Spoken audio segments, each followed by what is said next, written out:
यौगिक परिवर्तन। यौगिक परिवर्तन में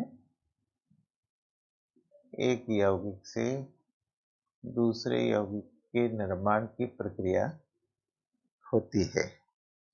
यौगिक परिवर्तन की प्रक्रिया को एक लाइन में केवल एक ही रिएक्शन के अंतर्गत एक लाइन में प्रदर्शित करते हैं। यौगिक परिवर्तन के निर्माण की प्रक्रिया में कई बातों पर ध्यान देना पड़ता है। नंबर 1, क्या कार्बन की संख्या में कोई परिवर्तन हुआ? कार्बन की संख्या में परिवर्तन है अथवा नहीं, है या नहीं। तो अगर कार्बन की संख्या में कोई परिवर्तन नहीं है तो फिर फंक्शनल ग्रुप में कोई परिवर्तन अवश्य होगा। तो यदि कार्बन की संख्या में परिवर्तन नहीं है तो क्रियात्मक समूह में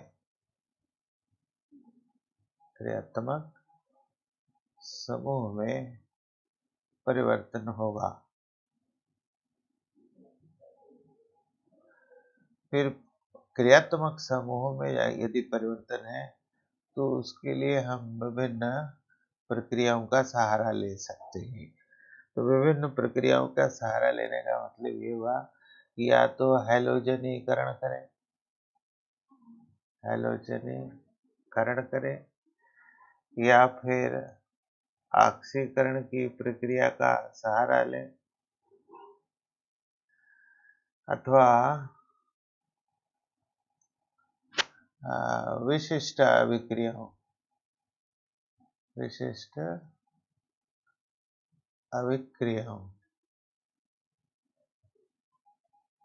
का प्रयोग किया जाए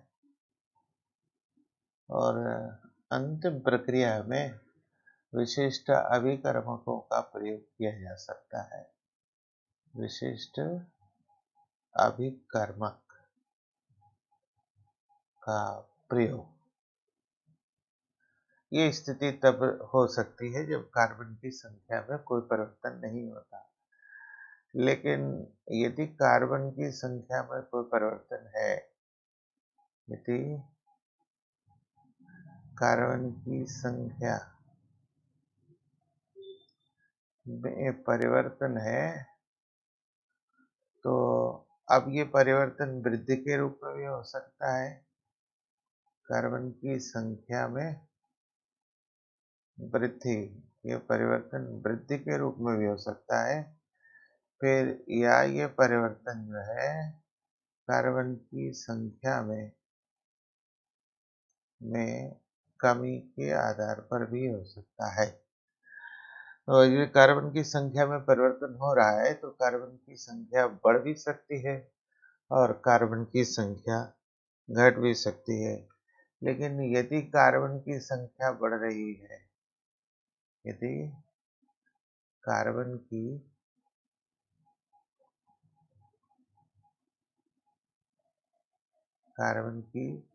संख्या में वृद्धि है तो कार्बन की संख्या में वृद्धि करने के लिए विभिन्न उपाय किए जा सकते हैं। उन उपायों में नंबर 1, आप विशिष्ट अभिक्रियाओं का फिर से सहारा लीजिए, यानी वुड्स रिएक्शन का सहारा ले सकते हैं।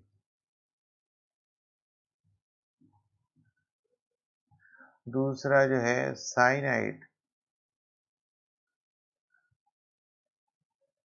का योग कर सकते हैं।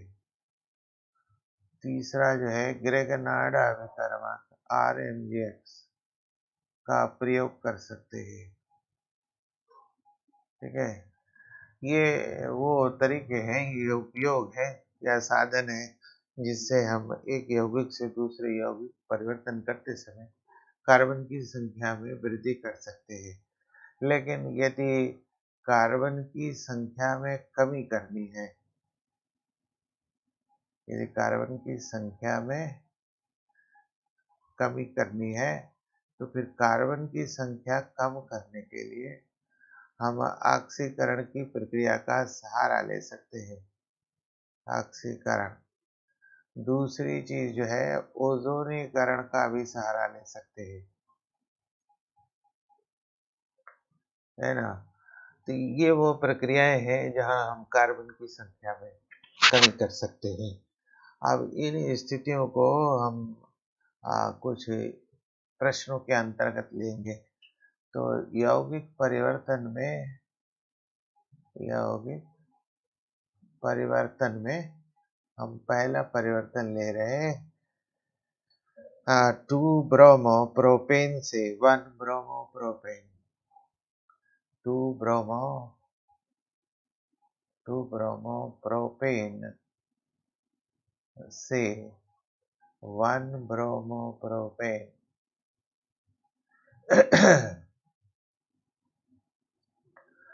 का यौगिक परिवर्तन किस यौगिक से किस यौगिक में हुआ है, इसको रासायनिक समीकरण से प्रदर्शित करने से पहले हम उन दोनों यौगिकों का सूत्र पहले प्राप्त करेंगे। सूत्र प्राप्त हो जाने के बाद ये अंदाजा लगाना आसान हो जाएगा कि परिवर्तन किन प्रक्रियाओं के द्वारा हो सकता है। तो ब्रोमोप्रोपेन में 2 ब्रोमोप्रोपेन का जब स्ट्रक्चर लेंगे तो इस स्ट्रक्चर में प्रोपेन मेन ब्रांच है। इस प्रोपेन के नाम में 2 शब्द है, एक प्रोप है और एन है। प्रोप में 3 कार्बन होते हैं और एन का तात्पर्य एकल बंध से है। यानी तीनों कार्बन परस्पर एक दूसरे से एकल बंध से बंधे होंगे। ब्रोमो का मतलब इसमें प्रतिस्थापी समूह जो हाइड्रोजन का है वो ब्रोमीन है। 2 का मतलब ये हुआ कि प्रोपेन के 2 नंबर के कार्बन पर ब्रोमीन होगा। तो फिर मतलब ये हो गया संरचना इसकी हो गई CH3 सिंगल बॉन्ड CH के साथ ये लैटरल ब्रांचिंग है Br, फिर सिंगल बॉन्ड CH। ये 2 ब्रोमो प्रोपेन हुआ। 1 ब्रोमो प्रोपेन की स्थिति है CH3 सिंगल बॉन्ड CH2 और सिंगल बॉन्ड CH2 Br। तो हमको 1 ब्रोमो प्रोपेन से 2 ब्रोमो प्रोपेन का मतलब ये हुआ, ये जो ब्रोमीन परमाणु है हम 2 नंबर कार्बन से हटा करके 1 नंबर कार्बन पर लाएंगे। तो जब 1 नंबर कार्बन पर लाएंगे तो फिर इस CH3 से एक हाइड्रोजन भी हमको माइनस करना पड़ेगा। मतलब ये हो गया कि 2 नंबर कार्बन से हम ब्रोमीन को हटाएं और इस 3 नंबर कार्बन से हाइड्रोजन को हटाएं। तो इस कार्बन की और इस कार्बन की एक एक संयोजकता खाली हो जाएगी। जब दोनों की एक एक संयोजकता खाली हो जाएगी तो ये स्थिति आपकी बनेगी CH3 single bond CH double bond CH2। संयोजकता पूरा करने के लिए बंधों की संख्या में वृद्धि की जाएगी। तो अब अगर हम यहाँ से किन्हीं अभिक्रियाओं की मदद से ब्रोमीन और हाइड्रोजन हटा दें तो हमको ये स्ट्रक्चर मिलेगा। अब इस स्ट्रक्चर से हमको ये 1 ब्रोमो प्रोपेन तक जाना है। इसका मतलब ये हो गया कि यहाँ ब्रोमीन का एडिशन हो जाए और यहाँ हाइड्रोजन का योग हो जाए तो हम अपने गोल को प्राप्त कर लेंगे। गोल का मतलब लक्ष्य। तो अब ये स्थिति जो ये यौगिक है, ये हमारा यौगिक जो है ये एल्कीन है ना। एल्कीन 2 प्रकार के होते हैं, सममित और असममित। तो ये जो एल्कीन है वो असममित है। ये एल्कीन असममित है। तो असममित एल्कीन सामान्यतः मार्कोनिकॉफ नियम के अंतर्गत क्रियाओं को प्रदर्शित करते हैं।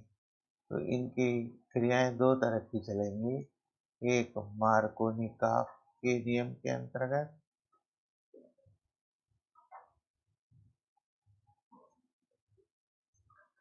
और एक क्रिया जो है वो एंटी मार्कोनिकॉफ के अंतर्गत चलेगी। किसी एंटी मार्कोनिक आपको पराक्साइड प्रभाव भी कहते हैं। पराक्साइड प्रभाव, इसी को खराइश प्रभाव भी कहते हैं। खराइश प्रभाव, ठीक है। तो मार्कोनी-काफ नियम के अंतर्गत अगर हम किसी असमान यौगिक का योग करते हैं तो असमान यौगिक में जो ऋणात्मक भाग होगा वो द्विबंधी युक्त तो उस कार्बन परमाणु के साथ संयोग करेगा जिसके पास हाइड्रोजन परमाणु की संख्या न्यूनतम होगी। ये मार्कोनी-काफ है। तो अगर हम मार्कोनी-काफ के अंतर्गत चलें तो ये ब्रोमीन जो है CH से जुड़ेगा। हमको ब्रोमीन को CH2 पर ले जाना है, तो CH2 के साथ हाइड्रोजन परमाणु की संख्या अधिक है, तो फिर ये नियम इस रूप में हो जाएगा कि यदि कोई असममित एल्कीन किसी असमान यौगिक से क्रिया करता है, वो भी किसकी उपस्थिति में, कार्बनिक पराक्साइड की उपस्थिति में। यदि कोई असममित एल्कीन किसी कार्बनिक पराक्साइड की उपस्थिति में असमान यौगिक से क्रिया करता है, तो असमान यौगिक का ऋणात्मक भाग द्विबंधी युक्त तो उस कार्बन परमाणु के साथ संयोग करेगा जिसके पास हाइड्रोजन परमाणु की संख्या अधिक होगी या फिर छोटा एल्किल समूह लगा होगा। तो अब अगर हम CH3 single bond CH double bond CH2 में हाइड्रोजन ब्रोमाइड का योग कराएं, वो भी कार्बनिक पराक्साइड की उपस्थिति में, कार्बनिक पराक्साइड की उपस्थिति में, तो ये खराइश प्रभाव के अंतर्गत ये क्रिया या फिर एंटी मार्कोनी-काफ या फिर एंटी मार्कोनी-काफ के अंतर्गत ये क्रिया चलेगी।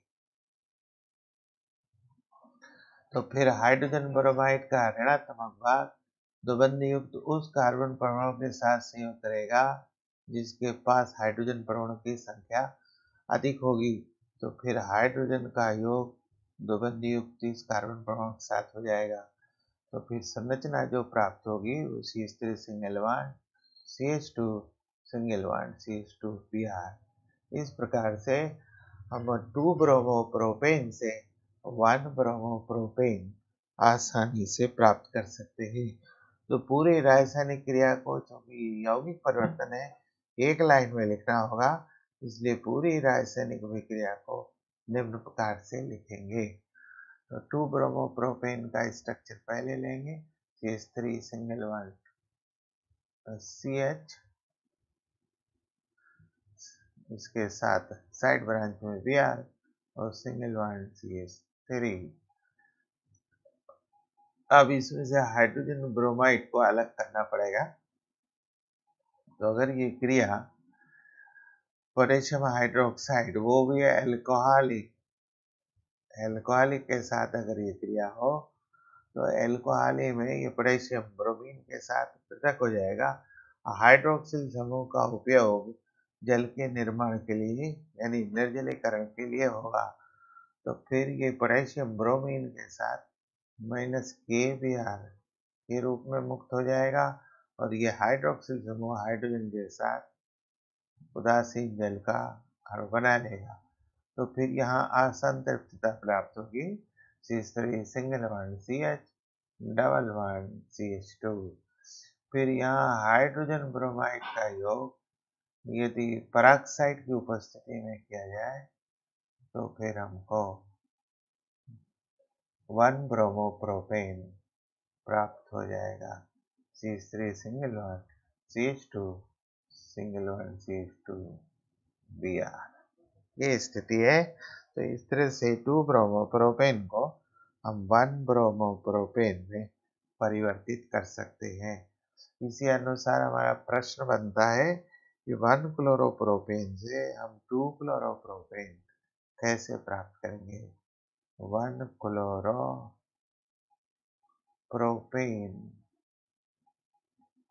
से 2 क्लोरोप्रोपेन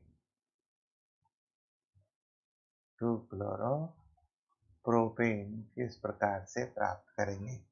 तो अब इसके लिए फिर हम 1 क्लोरोप्रोपेन और 2 क्लोरोप्रोपेन का स्ट्रक्चर लें। तो 1 क्लोरोप्रोपेन में CH3 सिंगल बॉन्ड CH2 और सिंगल बॉन्ड CH2Cl, ये 1 क्लोरोप्रोपेन है। और 2 क्लोरोप्रोपेन का स्ट्रक्चर हो जाएगा CH3 सिंगल बॉन्ड CH, इसके साथ साइड ब्रांच में Cl और सिंगल बॉन्ड CH3, ये 2 क्लोरोप्रोपेन है। तो फिर क्लोरीन को हमको एक नंबर पर ले जाना पड़ेगा। यहाँ से एक नंबर से क्लोरीन को उठा करके हमको यहाँ 2 नंबर पर ले जाना पड़ेगा। तो 2 नंबर पर ले जाने का मतलब फिर यहाँ से हम हाइड्रोजन खाली कर लें, तब काम बन जाएगा। तो यहाँ से क्लोरीन हटा दें, यहाँ से हाइड्रोजन हटा दें, तो ये 2 बंद में हो जाएगा।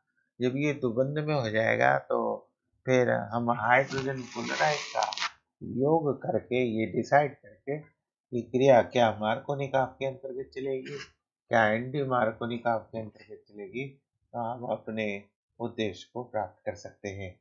तो अभी पहले के चरण में हमको हाइड्रोजन और क्लोरीन को हटाना पड़ेगा। तो अगर हम एल्कोहलिक केवच के साथ ये रिएक्शन ले लें तो ये चीज हमको प्राप्त हो जाएगी।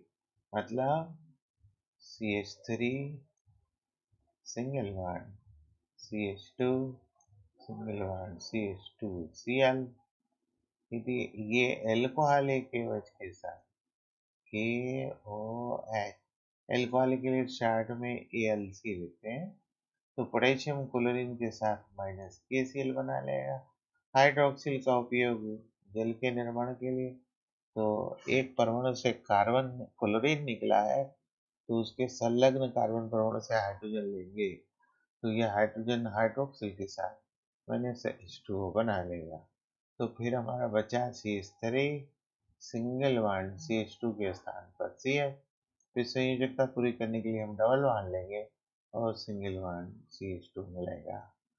अब हमको यहाँ क्लोरीन को एडजस्ट करना पड़ेगा। क्लोरीन कार्बन नंबर 2 पर आएगा। ये असममित एल्कीन है। फिर ये हाइड्रोजन क्लोराइड से योग इस तरह से करेगा कि क्लोरीन इस कार्बन के साथ बधेगा जिसके पास हाइड्रोजन परमाणु की संख्या कम है। तो अगर हम हाइड्रोक्लोरिक अम्ल का यानी HCl का मार्कोनिकॉफ के अंतर्गत योग कर दें तो फिर हमको CH3 single bond CH side में Cl और सिंगल बॉन्ड CH3 प्राप्त हो जाएगा। तो इस तरह से मार्कोनिकॉफ और एंटी मार्कोनिकॉफ नियम का उपयोग करके हम 1 क्लोरोप्रोपेन से 2 क्लोरोप्रोपेन प्राप्त कर सकते हैं। दूसरा प्रश्न है ये है कि मेथिल क्लोराइड से एथिल क्लोराइड हम कैसे प्राप्त करेंगे। मेथिल क्लोराइड का सूत्र CH3Cl से एथिल क्लोराइड का सूत्र C2H5Cl है। तो मेथिल क्लोराइड से एथिल क्लोराइड हमको प्राप्त करना है। तो हम इसमें देखें कि यहाँ जो फंक्शनल ग्रुप है क्रियात्मक समूह क्लोरीन का है वो अपनी जगह पर है, यानी हाइड्रोजन का प्रतिस्थापी जो परमाणु है वो क्लोरीन है। जिस यौगिक से हम स्टार्ट करेंगे और जिस यौगिक को प्राप्त करेंगे दोनों में क्लोरीन है। फिर कार्बन की संख्या में परिवर्तन वृद्धि के रूप में है। मिथाइल क्लोराइड यानी मेथिल क्लोराइड में कार्बन की संख्या 1 है, जबकि इथाइल क्लोराइड में कार्बन की संख्या 2 है। तो कार्बन की संख्या में वृद्धि करना होगा। तो कार्बन की संख्या में वृद्धि करने के लिए हम विविध उपायों का प्रयोग कर सकते हैं।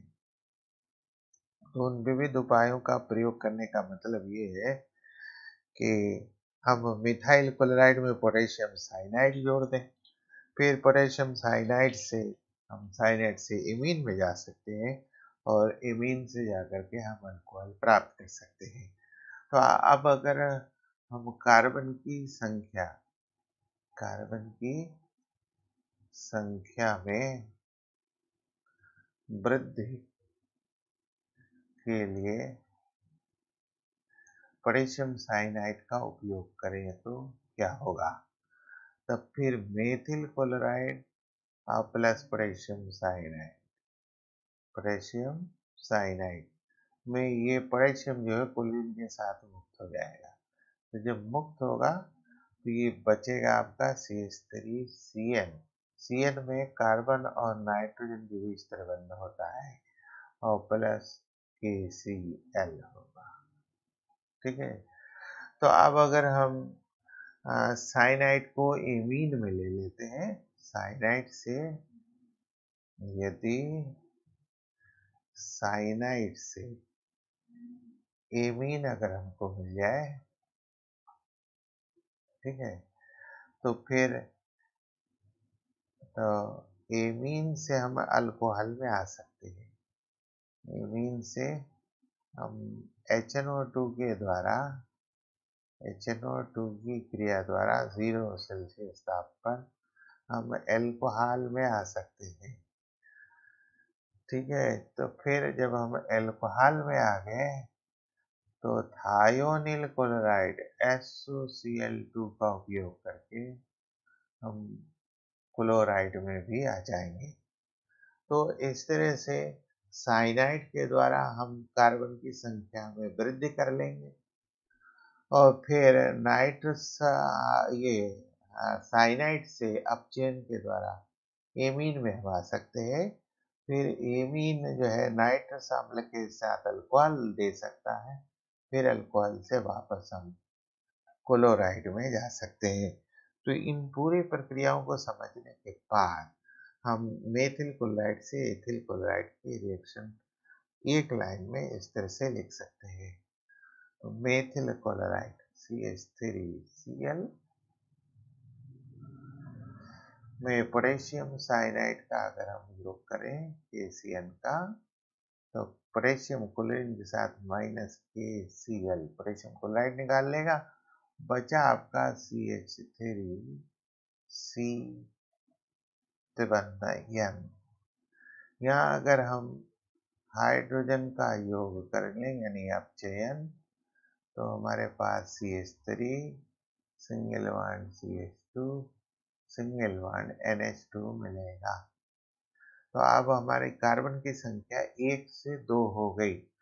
अब हम इसको अगर अल्कोहल में ले लेते हैं, तो अल्कोहल में लेने का मतलब HNO2 के साथ हम 0 सेल्सियस पर रिएक्शन ले लें, तो हमारा CH3 single bond CH2 OH मिलेगा। फिर ये जो है SOCl2 थायोनिल क्लोराइड के साथ हमको क्लोराइड दे सकता है। तो इस तरह से हम एक कार्बन से 2 कार्बन के निर्माण की प्रक्रिया प्राप्त कर लेंगे। ये हमारा कार्बन था जिसमें कार्बन ये यौगिक था जिसमें कार्बन की संख्या में वृद्धि करने में हम सफल हो गए। लेकिन अगर हम यही रिवर्स कर दें इस ट्रैक को, तो हमारा प्रश्न बन जाएगा एथिल क्लोराइड C2H5Cl से मेथिल क्लोराइड CH3Cl। यहाँ एथिल क्लोराइड में कार्बन की संख्या 2 है, यहाँ कार्बन 2 की संख्या में है, यहाँ कार्बन की संख्या 1 है।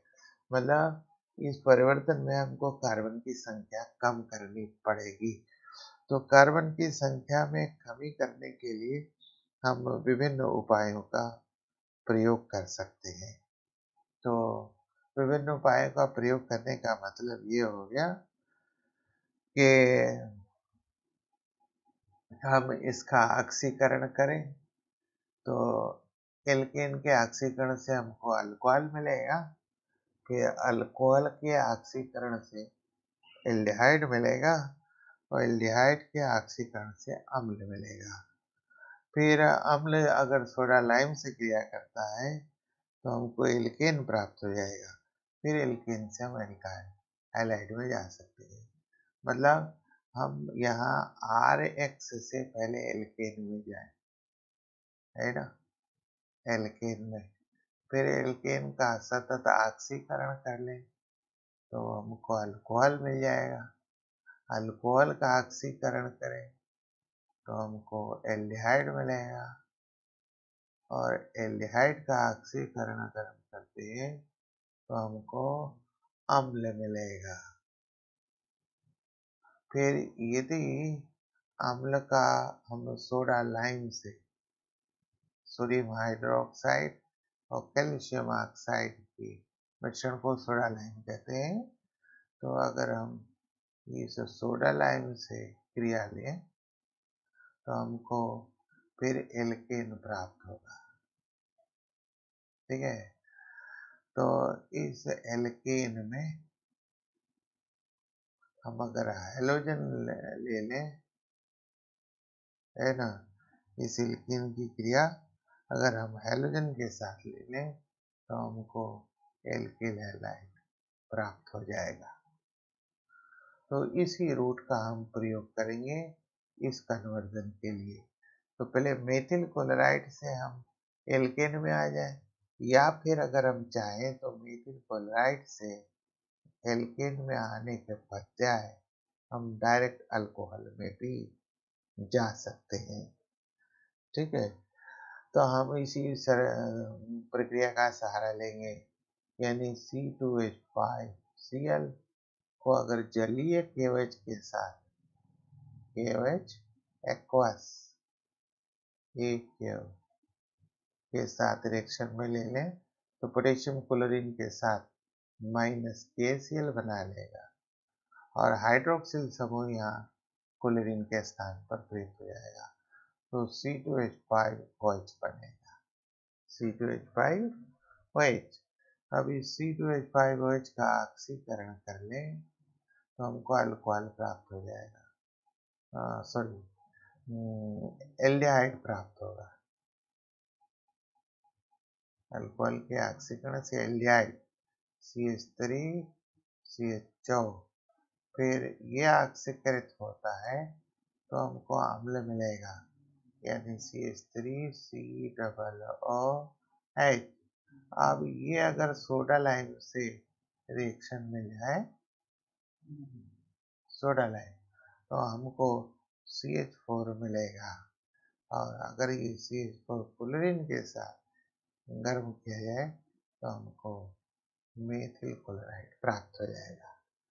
तो ये वो प्रक्रिया है जिससे हम यौगिक परिवर्तन में कार्बन की संख्या में कमी कर सकते हैं।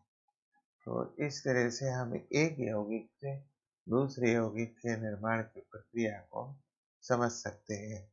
हमारा प्रश्न है आज के लिए, आप उन प्रश्नों को हल करिएगा। पहला है मेथिल आयोडाइड से ethanol, methyl iodide, methyl iodide से एथेनॉल किस प्रकार प्राप्त करेंगे, ये पहला है। दूसरा जो है वो मेथेन से ब्रोमो एथेन है, मेथेन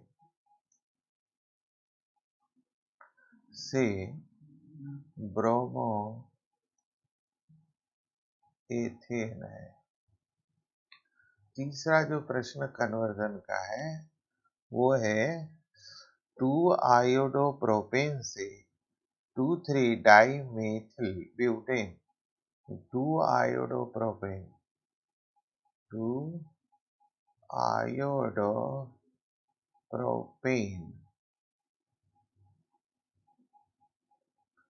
2-आयोडोप्रोपेन से 2,3-डाईमेथिल, 2,3-डाईमेथिल ब्यूटेन, 2,3-डाईमेथिल ब्यूटेन। और चौथा जो कन्वर्जन है वो आपका है टर्ट ब्यूटिल ब्रोमाइड से isobutyl bromide, tert butyl bromide, tert butyl bromide से iso butyl bromide, iso butyl bromide, isobutyl bromide. तो ये वो प्रश्न है जिनको आप हल करने का प्रयास कीजिएगा, संभवतः ये प्रश्न आपके हल हो जाएंगे। तो इस तरह से हम प्रश्नों का उपयोग करके अपने इंटर कन्वर्जन की जो स्किल है उसको बढ़ा सकते हैं।